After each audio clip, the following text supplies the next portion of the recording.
Selamat sore pemirsa, apa kabar Anda di sore hari ini? Semoga selalu sehat dan tetap semangat.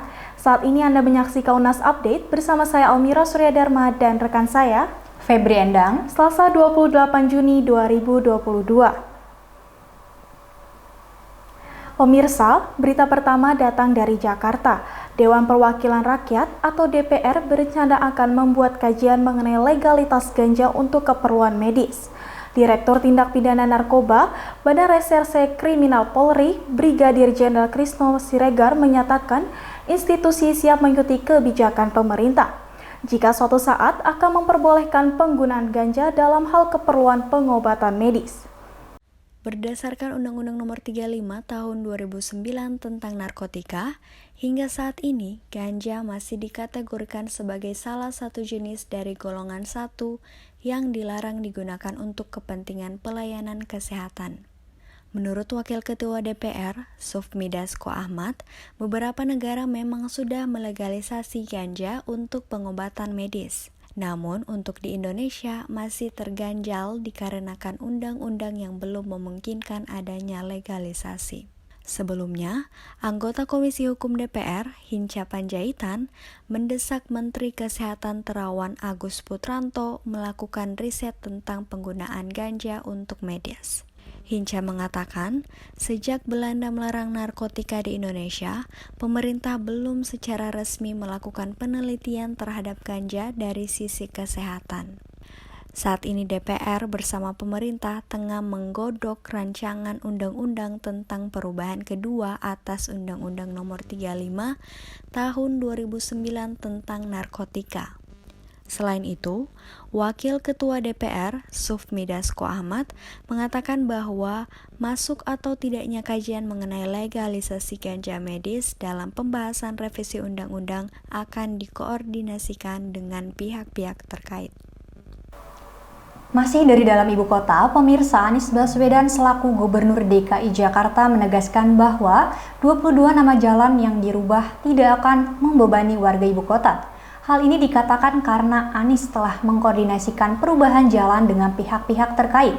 Ia pun menegaskan bahwa nama jalannya ada di IKTP saat ini masih berlaku dan akan diganti ketika warga yang bersangkutan sedang melakukan pengurusan data penduduk. Perubahan nama jalan di DKI Jakarta ini diganti dengan nama-nama tokoh Betawi sebagai bentuk apresiasi kepada para tokoh-tokoh tersebut atas jasanya dalam perjalanan kota Jakarta. Saat ini kami sudah terhubung dengan rekan kami Elita Rojas yang akan memberikan informasi lebih lanjut. Baik, silahkan Elita. Ya, terima kasih rekan Almira dan juga Febri yang ada di studio. Setelah diberlakukannya oleh Gubernur DKI Jakarta atau Bapak Anies Baswedan, yaitu perubahan di 22 nama jalan di Jalan DKI Jakarta.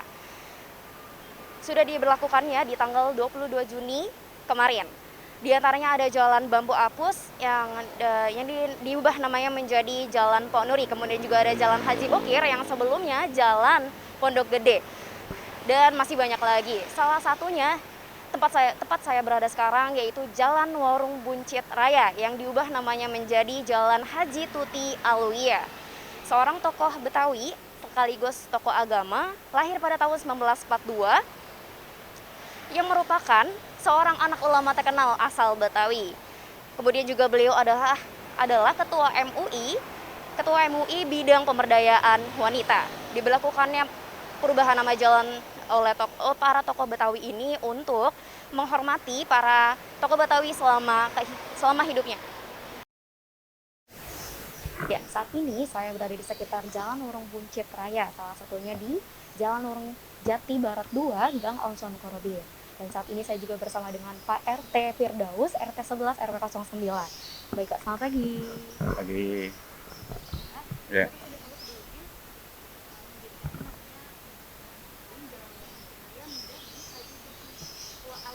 Ya, sudah dengar, kita lihat berita di TV, juga ada di YouTube, kita sudah dengar. Cuman secara langsung kita belum terima lisan apapun di sini untuk penggantian Jalan Raya Tuti Alawiyah dan sebelumnya Jalan Buncit Raya.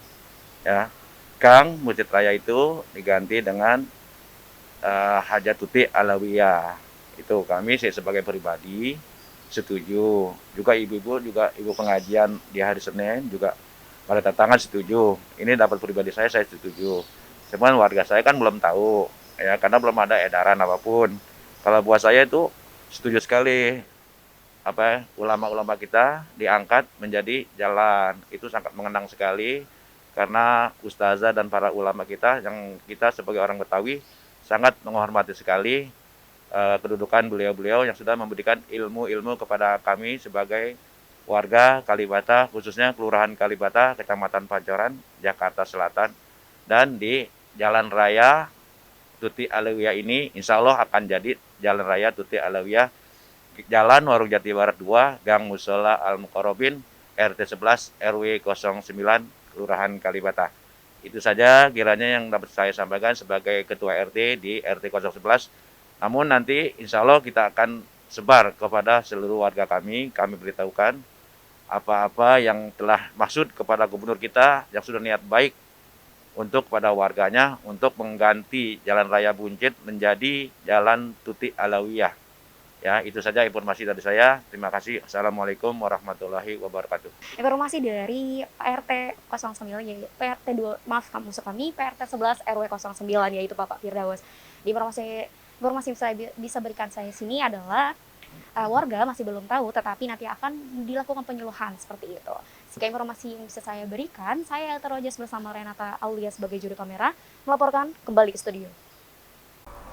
Kita beralih ke kabar berikutnya. Pemirsa, Kepala BPH Miga Erika Retnowati mengatakan bahwa setiap penggunaan BBM bersubsidi jenis Pertalite dan solar di SPBU diwajibkan untuk mendaftarkan ke aplikasi My Pertamina mulai tanggal 1 Juli 2022. Pembelian melalui aplikasi ini rencananya akan diuji coba pada bulan Agustus hingga September tahun ini. Aplikasi My Pertamina akan meniru sistem registrasi yang terdapat pada fitur aplikasi Peduli Lindungi. Dan untuk mengetahui informasi lebih lanjut, saat ini kami masih terhubung langsung dengan rekan kami, Elita Rojas yang sudah berada di lokasi. Ya, silakan Elita, laporan Anda. Ya, terima kasih rekan Almira dan juga Febri yang ada di studio.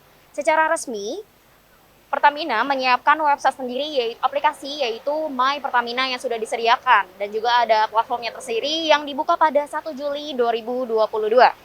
Pihak Pertamina sendiri sudah menyiapkan bahwa masyarakat tak perlu khawatir karena pendaftaran tersendiri itu registrasi bisa dilakukan secara manual ataupun dilakukan secara simpel seperti itu. Kemudian dilakukannya My Pertamina atau aplikasi ini untuk sistem My Pertamina akan membantu dalam pencocokan data pengguna BBM bersubsidi dan seluruh transaksinya akan tercatat secara digital. Kemudian, dari pantauan kami di sini, salah satu warga sekitar sendiri masih belum bisa beradaptasi karena sudah melakukan kebiasaan melakukan pengisian pom bensin tidak dilakukannya memakai aplikasi. Karena sebagian warga di sini merasa ribet dan tidak bisa melakukan hal tersebut jika dilakukan secara aplikasi. Kemudian juga uji percobaan akan dimulai pada bulan Agustus dan September. Dilakukan di beberapa kota kabupaten yang tersebar di 5 provinsi yaitu antara lain Sumatera Barat, Kalimantan Selatan, Sulawesi Utara, Jawa Barat, dan Yogyakarta. Sekian informasi yang bisa saya berikan. Saya Elita Rojas bersama Artia Mahardika sebagai juru kamera melaporkan kembali ke studio. Nah, pemirsa, berita tadi sekaligus menutup perjumpaan kita dalam UNAS Update pada sore hari ini. Selalu terapkan protokol kesehatan dimanapun Anda berada serta lakukan vaksinasi. Saya Febri Endang dan juga rekan saya, Almira Suryadharma, mewakili tim redaksi yang bertugas mengucapkan terima kasih atas kebersamaan Anda dan sampai jumpa.